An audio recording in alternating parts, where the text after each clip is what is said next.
तो यहाँ तो जो सवाल उठाएगा, जो सवाल पूछेगा, उस कॉकरोच को मसला जाएगा। यहाँ देखिए, कॉकरोच की आवश्यकता नहीं है।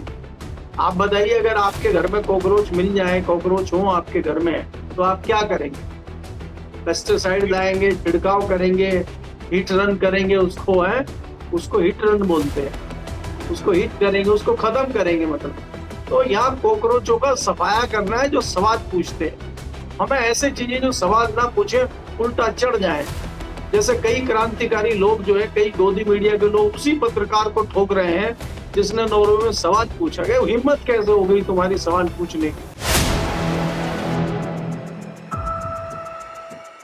नमस्कार दोस्तों, कैसे हैं आप लोग। उम्मीद है आप सभी अच्छे होंगे। उत्तर प्रदेश में उल्टी गंगा बहाई जा रही है दोस्तों। जी हां, आपने सीधी गंगा बहती तो देखी होगी, लेकिन उत्तर प्रदेश के हालातों का अगर जायजा लेंगे तो उल्टी गंगा बह रही है। क्योंकि यहां पर जो आरोप लगा रहा है, जो भ्रष्टाचार की पोल खोल रहा है, उसी पर एक्शन हो रहा है, उसी को निलंबित किया जा रहा है। दूसरी तरफ एक वर्ग विशेष को टारगेट पर भी लिया जा रहा है। परीक्षाओं में ऐसे प्रश्न पूछे जा रहे हैं जिससे कहीं ना कहीं एक वर्ग असहज महसूस कर रहा है भारतीय जनता पार्टी का कोर वोट बैंक होने के बावजूद। और तीसरी बात यह कि उत्तर प्रदेश में जो चुनाव होने वाले हैं उसका स्वरूप कैसा रहने वाला है। राहुल गांधी जिस एग्रेसिवनेस के साथ मैदान में उतर चुके हैं और अखिलेश यादव जिस तरह से आगे बढ़ रहे हैं, वो क्या भारतीय जनता पार्टी के लिए खतरे की घंटी है? करेंगे बात। केपी मलिक जी बृहस्पतिवार हमारे साथ जुड़े। सर, बहुत बहुत स्वागत है आपका। बहुत बहुत धन्यवाद हिमांशु जी, आपका भी और हमारे दर्शकों का भी बहुत बहुत धन्यवाद। सर, अभी हाल ही में हमने देखा एक पुलिस सिपाही जिसने अपनी आवाज बुलंद की और पुलिस विभाग में किस तरह से भ्रष्टाचार है इसकी पोल खोलकर रख दी, वीडियो बनाई, उसको अब सस्पेंड कर दिया गया। मतलब उत्तर प्रदेश में गजब ही नहीं चल रहा है कि यहाँ जो सवाल उठाएगा उस पर एक्शन होगा, जिस पर सवाल उठाया जाएगा उस पर एक्शन नहीं होगा। अभी तक कोई भी बड़ा पुलिस अधिकारी इस मामले में नहीं नपा है कि वहां पर भ्रष्टाचार चल रहा था, लेकिन सिपाही जी नाप दिए गए। देखिए हिमांशु जी, अगर आप देखें, ये खाली लखनऊ का, उत्तर प्रदेश का ही मामला नहीं है। देश में ये चल ही रहा है, अब तो विदेशों में भी हो गया। नॉर्वे में जिस पत्रकार महिला ने सवाल पूछा था प्रधानमंत्री जी से, उन पे भी एक्शन हो गया। उनका फेसबुक और उनका जो ट्विटर अकाउंट है, दूसरे अकाउंट है, वो सब जो है बंद कर दिए गए। क्योंकि महामहिम की तो दूर दूर तक चल रही है ना, हमारे महामानव की। और अब आप अगर उत्तर प्रदेश की बात करते हैं या भारत की बात करते हैं, आप देख रहे हैं, चाहे नीट का मामला हो, चाहे दूसरा कोई मामला हो। अभी दिल्ली में एक इंस्पेक्टर पकड़ा गया जिसपे 100 करोड़ भ्रष्टाचार का आरोप है, 100 करोड़ रुपए का उसका पकड़ा गया है मामला। उसमें 3 आईपीएस का नाम चल रहा है, लेकिन एक्शन उनके ऊपर कोई नहीं हो रहा है। एक्शन नीचे हो रहा है। अब ये जो कांस्टेबल था आपके यहाँ, उसने भ्रष्टाचार का उजागर किया, भ्रष्टाचार हो रहा है पुलिस महकमे में, उसकी परतें खोली, तो कहा उल्टा उसी को बताया कि यही भ्रष्टाचारी है, यही रिश्वत लेता है, इसी को सस्पेंड कर। तो देखिए कितना अच्छा राम राज चल रहा है। तो यहाँ तो जो सवाल उठाएगा, जो सवाल पूछेगा, उस कॉकरोच को मसला जाएगा। यहाँ देखिए, कॉकरोच की आवश्यकता नहीं है। आप बताइए, अगर आपके घर में कॉकरोच मिल जाए, कॉकरोच हो आपके घर में, तो आप क्या करेंगे? पेस्टिसाइड लाएंगे, छिड़काव करेंगे, हिट रन करेंगे, उसको हिट रन बोलते हैं। उसको हिट करेंगे, उसको खत्म करेंगे मतलब। तो यहाँ कॉकरोचों का सफाया करना है जो सवाल पूछते हैं। हमें ऐसे चीजें जो सवाल ना पूछे, उल्टा चढ़ जाए। जैसे कई क्रांतिकारी लोग जो है, कई गोदी मीडिया के लोग उसी पत्रकार को ठोक रहे हैं जिसने नॉर्वे में सवाल पूछा गया। हिम्मत कैसे हो गई तुम्हारी सवाल पूछने की? और बेहुदा सवाल आप पूछ रहे हमारे प्रधानमंत्री जी से। तो यहाँ उनकी जय जयकार है। तो ये तो देश में एक अलग गंगा चल रही है, एक अलग गंगा बह रही है। सब मामला इस दिशा में चल रहा है। तो मुझे कोई हैरानी नहीं है शुक्ला जी के सस्पेंड होने पे, उनके खिलाफ आरोप लगाने पे, उनकी नौकरी जाने पे मुझे कोई बहुत बड़ा आश्चर्य नहीं हो रहा है। ये तो उनको भी समझ में आ गया होगा जब उन्होंने इस घोटाले को उजागर किया था। इतने बड़े पुलिस महकमे के ऊपर इस तरह के उन्होंने आरोप लगाए थे, उन्होंने सच्चाई बाहर लाने की कोशिश की थी। तो इस बात का एहसास उनको भी बखूबी होगा कि उनके साथ आने वाले समय में क्या होने वाला है। अच्छा, यहाँ तो ये आप प्रेडिक्शन सर, सर एक चीज और है, यहाँ पर अगर कुछ ऐसा कोई काम करता है तो प्रिडिक्शन पहले ही सोशल मीडिया पर लोग कर देते हैं और वो प्रिडिक्शन सही भी साबित होता है। मतलब ये सरकार उसी ढर्रे पर चलती आई है और अभी भी चलती जा रही है। मतलब लोगों को पता था पहले दिन से कि जब वीडियो इन्होंने डाला कि भ्रष्टाचार हो रहा है तो कह रहे थे कि भैया अब ये निलंबन के लिए खुद ही तैयार रहें। हो गया, देर सवेर ही सही हो तो गया। नहीं, देखिए हिमांशु जी, आपको देखना चाहिए, अभी आज की बात मत करिए, आप पीछे भी अगर आप देखेंगे पुलिस महकमे के तो कई लोग बीआरएस लेके नौकरी छोड़ के विधायक बने, मंत्री भी बने हुए हैं आपके यहाँ। भाई उत्तर प्रदेश में ऐसे भी पुलिस विभाग के लोगों को मैं जानता हूँ जो पुलिस विभाग में रहते हुए क्रांतिकारी काम उन्होंने करे और बाद में एक झटके में बीआरएस लिया और अगले दिन चुनाव लड़ा और उसके अगले दिन मंत्री बन गए। वो ऐसे भी हैं आपके उत्तर प्रदेश में। और आपके उत्तर प्रदेश में शुक्ला जैसे लोग भी हैं जिन्होंने भ्रष्टाचार उजागर किया, सस्पेंड हो गए, अब जेल जाने के लिए तैयार हैं। तो ये उत्तर प्रदेश है भाई, रामराज वहां चल रहा है आज की डेट। तो यहाँ तो जितना बड़ा भ्रष्टाचारी होगा, जितना बड़ा दुराचारी होगा, उसी को सम्मान मिलेगा। पहले ये लगता था कि अगर कोई आदमी इस तरह के घोटाले घपलों को उजागर कर रहा है तो सरकार उसको संरक्षण देती थी, सरकार उस पर एक्शन लेती थी कि भाई ये मामला आपने बताया, इस पर तत्काल इसकी जांच होगी, कोई बड़ी एजेंसी को उसकी जांच दी जाती थी और उसमें एक्शन होता था। और ऐसे लोगों का प्रमोशन किया जाता था कि आपने बहुत बड़ी एक जो गलती हो रही थी उसको आप सामने लेके आए, आप बधाई के पात्र हैं और आपका सम्मान होना चाहिए। इनका तो अपमान होना शुरू हो गया है। और इनके साथ तो ये तो शुरुआत है, भी क्या क्या होगा अब देखिएगा। पुलिस विभाग के एक बहुत बड़े अधिकारी हैं आपके यहाँ ठाकुर साहब, उनका कैसे सम्मान हुआ है, पुलिस कैसे सम्मान करती है, उनको कैसे उठा के लेके जाती है, कभी ट्रेन में सोते हुए पकड़ लेती है, कभी घर से उनको उठा के लेके जाती है, पीटते हुए धक्के देती हुए होते। आपने देखा नहीं उनका सम्मान कैसे हो रहा है। तो देखिए सम्मान ऐसे ही होगा जो आवाज उठाए। अगर वो आवाज उठा के जो है आरती उतारना शुरू कर दे, राग दरबारी शुरू कर दे, तो फिर देखिए उसका सम्मान क्या है। तो मुझे लगता है कि जो व्यक्ति इस तरह के घोटाले घपले उजागर कर रहा है उसका इसी प्रकार से सम्मान होगा, ये बखूबी उसको जान लेना चाहिए। तो मुझे लगता है कि शुक्ला जी ने भी समझ लिया होगा, ये सारा आकलन करने के बाद ही उन्होंने इस तरह का घोटाला उजागर किया है और अब वो इसके लिए तैयार है, कुर्बानी देने के लिए तैयार है। देखिए देश में पहले भी कुर्बानियां होती रही हैं, चाहे वो भगत सिंह हो, चाहे वो झांसी रानी हो, चाहे वो बहादुर शाह जफर हो, चाहे वो दूसरे लोग हो, उनको सबको पता था कि हमारा क्या हश्र होने वाला है। उसके बावजूद वो आगे बढ़े। लेकिन आज जो है उसके उस समय पे भी ऐसे ऐसे लोग हुए हैं कि जो अंग्रेजों के तलवे चाट रहे थे, अंग्रेजों के लिए मुखबरी कर रहे थे, उस समय भी थे। तो देखिए अगर आपके खिलाफ कोई अन्याय हो रहा है, समाज, देखिए ये कोई शुक्ला की अपनी निजी लड़ाई तो थी नहीं, ये तो समाज की लड़ाई थी, ये तो प्रदेश की लड़ाई थी। अगर वो अपनी निजी लड़ाई लड़ते फिर भी समझ में आता था कि भाई उनके निजी स्वार्थ हो सकते हैं, उनका कोई निजी हित हो सकता है। तो वो तो समाज की लड़ाई लड़ रहे हैं। समाज में पुलिस में जिस तरह से भ्रष्टाचार व्याप्त है, पुलिस जिस तरह से एक जो है किसी अच्छे व्यक्ति को, निर्दोष व्यक्ति को जो है परेशान कर रही है और बदमाशों को, ठगों को, भू माफिया को संरक्षण दे रही है, रिश्वतखोरी चल रही है, भ्रष्टाचार चल रहा है। अगर कोई ऐसी चीज बाहर लेके आता है और उसी के ऊपर आप जो है इस तरह का एक्शन लेते हैं, तो ये तो दुर्भाग्य है देश का, प्रदेश का भी दुर्भाग्य है। क्योंकि सत्ताधारी दल समझ चुका है कि इस तरह की चीजों से हमें कोई फर्क नहीं पड़ता है, हम तो लगातार चुनाव जीतते जा रहे हैं। तो उनको पता है कि हम चुनाव जीत रहे हैं। आज भ्रष्टाचार का मुद्दा हो, महंगाई का मुद्दा हो, बेरोजगारी का मुद्दा हो, इनका कोई मतलब नहीं रह गया। आप खाली मंदिर की बात करिए, आप धार्मिक बात करिए, आप दूसरी बात करिए, आप जातियों में बांटने की बात करिए, ये सब चल रहा है जी।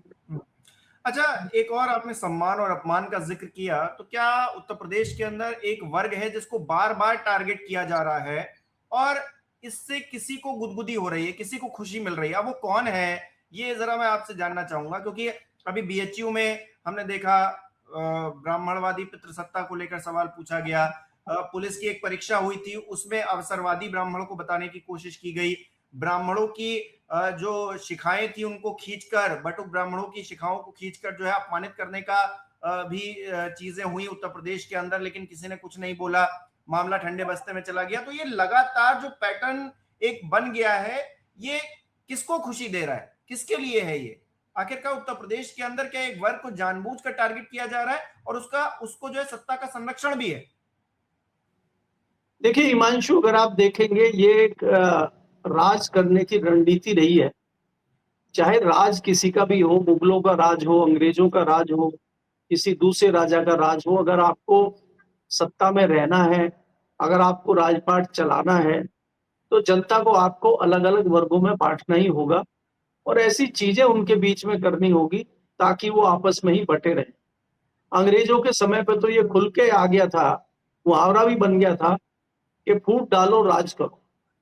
तो ये जो समाज है, समाज को अलग अलग वर्गों में बांटने के लिए, अलग अलग जातियों में बांटने के लिए ये सत्ताधारी दल की रणनीति रही है डे वन से, और उसी पे वो अभी भी चल रहा है। सबसे जिस समाज की आप, ब्राह्मण समाज की आप बात कर रहे हैं, वो भारतीय जनता पार्टी का सबसे पसंदीदा, भारतीय जनता पार्टी को वोट देने वाला सबसे अग्रणी समाज रहा है। और ये भी पता है भारतीय जनता पार्टी को कि वो पूर्णतः पहले कांग्रेस के साथ था और वो फिर टूट के भारतीय जनता पार्टी के साथ आया था, क्योंकि कहीं ना कहीं धार्मिक मुद्दों पे, धार्मिकता के मामले में ब्राह्मण समाज आगे रहता है। ब्राह्मण समाज का लेना देना ही धर्म से है, तो वो अपने आप को धर्म से जोड़ के चलता है और धर्म से जोड़ के चलने पे उसको खासकर मंदिर वाले मामले पे या दूसरे धार्मिक मामलों पे उसको आगे रहना होता है। तो कहीं ना कहीं वो भारतीय जनता पार्टी के करीब पहुंच गया।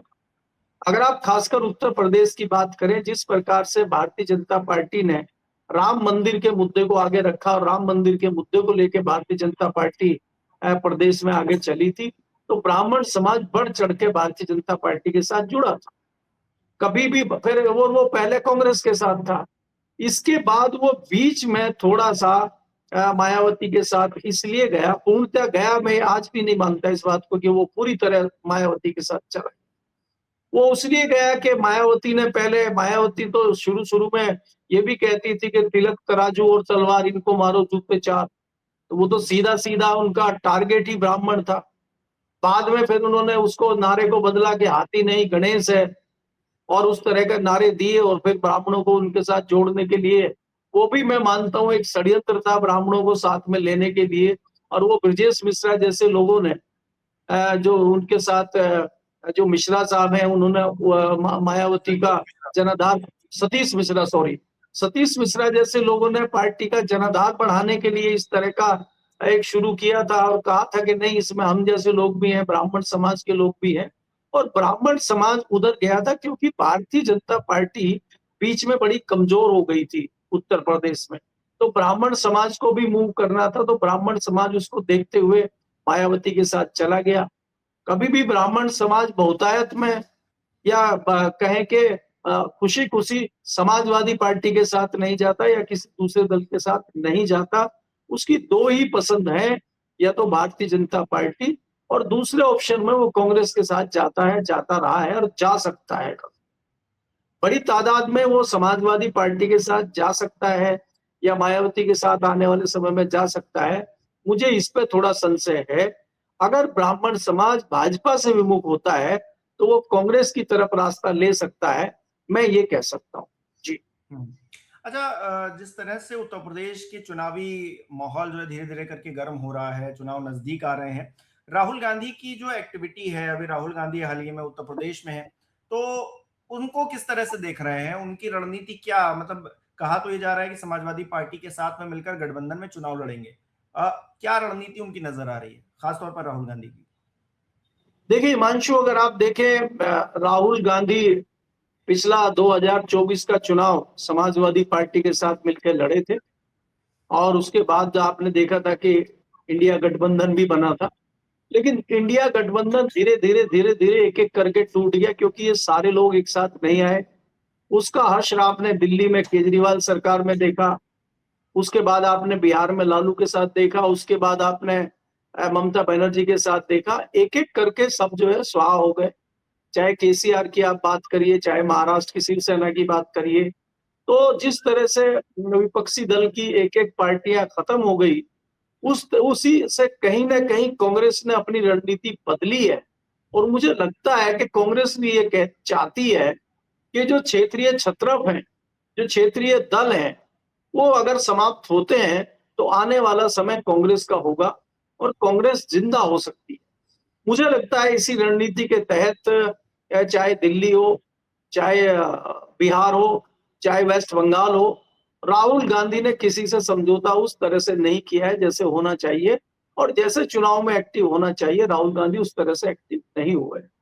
इस रणनीति से दूर उत्तर प्रदेश है, मुझे नहीं लगता यही रणनीति इख्तियार करेंगे राहुल गांधी, क्योंकि राहुल गांधी का आज का जो स्टेटमेंट है, जो अभी वो रायबरेली में है, उन्होंने वहां भी ये कहा है, वो सीधा टारगेट प्रधानमंत्री को और गृह मंत्री को कर रहे हैं। वो प्रदेश के मुख्यमंत्री को या प्रदेश की कोई बात नहीं कर रहे, क्योंकि वो मुख्य विपक्षी दल के विपक्ष के नेता हैं। वो प्रधानमंत्री और गृह मंत्री को टारगेट करते हैं, वो भारत के नजरिए से राजनीति करते हैं। तो इस लिहाज से वो मुख्यमंत्री पे टारगेट नहीं कर रहे हैं, प्रदेश की बात नहीं कर रहे हैं, वो देश की बात कर रहे हैं। तो कहीं ना कहीं उनके दिमाग का अंदाजा लगाया जा सकता है कि वो ये चाह रहे हैं कि अगर ये छत्रप समाप्त होते हैं और क्षेत्रीय दल समाप्त होते हैं तो कहीं ना कहीं कांग्रेस जिंदा हो सकती है। लंबे समय से कांग्रेस जो है बहुत बुरे दौर से गुजर रही है उत्तर प्रदेश में, और अगर जिस प्रकार से मायावती की पार्टी लगभग समाप्त है, जिस तरह से बाकी दूसरे दल समाप्त हो गए, ममता बनर्जी अब कब खड़ी होंगी, कब उनका क्या हाल होगा, उड़ीसा में क्या दोबारा से भारतीय जनता पार्टी के सामने वो विपक्षी दल खड़ा हो सकता है क्या, या वहां पे कांग्रेस मजबूत होकर उभरेगी? जी जी, पटनायक की जो पार्टी है वो दोबारा जिंदा हो पाएगी क्या, इस पे भी मुझे संशय है। तो और महाराष्ट्र में क्या दोबारा से शिवसेना या एनसीपी खड़ी हो पाएगी, इस पे भी संशय। क्या वहां नई कांग्रेस खड़ी हो सकती है राहुल गांधी के नेतृत्व में? तो ये पूरे देश में कांग्रेस अपना एक अलग मामला चलाना चाहती है, और जहां उसको लगता है कि वो इंडिविजुअल खड़ी नहीं हो सकती है तो वो दूसरे के साथ गठबंधन करके अपने आप को जिंदा करने की कोशिश कर रही है। उसका ताजा उदाहरण आपने तमिलनाडु में देखा है। तो इसीलिए उत्तर प्रदेश में अगर अखिलेश के साथ गठबंधन होगा नहीं होगा, ये थोड़ी अर्ली हम बात कर रहे हैं, लेकिन मुझे लगता नहीं है कि बहुत सहज गठबंधन होगा, क्योंकि जितनी सीटें कांग्रेस चाहेगी उतनी पे कंफर्टेबल नहीं रहेंगे अखिलेश सीटें कांग्रेस को देने के लिए। क्योंकि हमने लोकसभा में भी देखा था कि अंत तक सीटों के बंटवारे पे गहमा गहमी चली थी, क्योंकि कांग्रेस ज्यादा सीटें चाहती थी और समाजवादी पार्टी ज्यादा सीट उनको देना नहीं चाहती। तो इस बार भी यही होगा कि अंततः कांग्रेस ज्यादा सीटें मांगेगी और अखिलेश पे दबाव बनाएगी, और अखिलेश इतनी सीटें नहीं दे पाएंगे। क्योंकि देखिए, उत्तर प्रदेश में अखिलेश यादव भी 2024 के रिजल्ट को देखते हुए गदगद हैं। उनको लगता है कि हमारा जनाधार बढ़ा हुआ है और पीडीए उनके साथ है, और पीडीए को ही निशाना बनाने के लिए भारतीय जनता पार्टी नए साम दाम दंड भेद कर रही है, ताकि पीडीए के जो चक्रव्यूह उन्होंने रचा है अखिलेश यादव ने, उसको किस प्रकार से तोड़ा जाए। उन्होंने मंत्रिमंडल में भी विस्तार उस प्रकार से किया है, उस जातिवाद को साधते हुए। आप जिस प्रकार का पहला सवाल ब्राह्मण पे पूछ रहे थे, उन्होंने ब्राह्मणों को भी साधने के लिए नए ब्राह्मण नेता जो समाजवादी पार्टी से आए थे, मनोज पांडे, उनको मंत्री बना के ये संदेश देने की कोशिश की है कि हम ब्राह्मणों को सम्मान दे रहे हैं। ब्रजेश पाठक को हमने डिप्टी सीएम बनाया हुआ है, तो कोई ब्राह्मणों को हमने कोई ऐसा तो किया नहीं है कि प्रतिनिधित्व ब्राह्मणों को नहीं मिला है। तो एक तरफ ये भी दिखाने की कोशिश हो रही है कि ब्राह्मणों को प्रतिनिधित्व दिया हुआ है, और दूसरी तरफ जिस तरह से आप नीचे देख रहे हैं, चाहे वो काशी विश्वविद्यालय का मामला हो, चाहे वो दूसरा जो फिल्म आई थी उसका मामला हो, चाहे बीच बीच में जिस प्रकार की चीजें हो रही हैं, चाहे बटुक ब्राह्मण की बात हो, उनकी चोटी खींचे, उनको अपमानित करें, वो बहुत सारी चीजें भारतीय जनता पार्टी में चल रही है। वो एक अलग मुद्दा है। लेकिन पीडीए से कहीं ना कहीं भारतीय जनता पार्टी अंदर ही अंदर घबराई हुई है, ये जरूर कहा जा सकता है। भारतीय जनता पार्टी पीडीए से निपटने के लिए कौन सी नई रणनीति लेके आती है, ये हमें देखना होगा। जी, बहुत बहुत शुक्रिया सर हमारे साथ जुड़ने के लिए, तमाम बातचीत के लिए। हमारे दर्शक किस तरह से देख रहे हैं इन विषयों को कमेंट करके जरूर बताएं। उत्तर प्रदेश में चुनावी सरगर्मी अब तेज हो गई है, लेकिन क्या ब्राह्मणों को टारगेट किया जा रहा है, बड़ा सवाल ये उठ रहा है। दूसरा ये कि क्या न्याय की बात हो रही है, क्योंकि अन्याय के खिलाफ खड़े होने वाले लोगों पर ही अगर एक्शन हो रहा है तो ये न्यायप्रिय कैसे है। और उत्तर प्रदेश में जो चुनाव होने वाले हैं उसमें विपक्ष का स्वरूप क्या रहेगा, राहुल गांधी और अखिलेश यादव की जोड़ी किस तरह से आगे काम करेगी, इस पर भी हमारी निगाह रहेगी। आपकी जो भी राय हो कमेंट बॉक्स में जरूर बताइएगा। इस वीडियो को लाइक करना, शेयर करना मत भूलिएगा। हमारे चैनल को सब्सक्राइब नहीं किया तो वो भी जरूर कीजिएगा। आप हमें सहयोग भी कर सकते हैं ज्वाइन बटन पर क्लिक करके। बहुत बहुत धन्यवाद।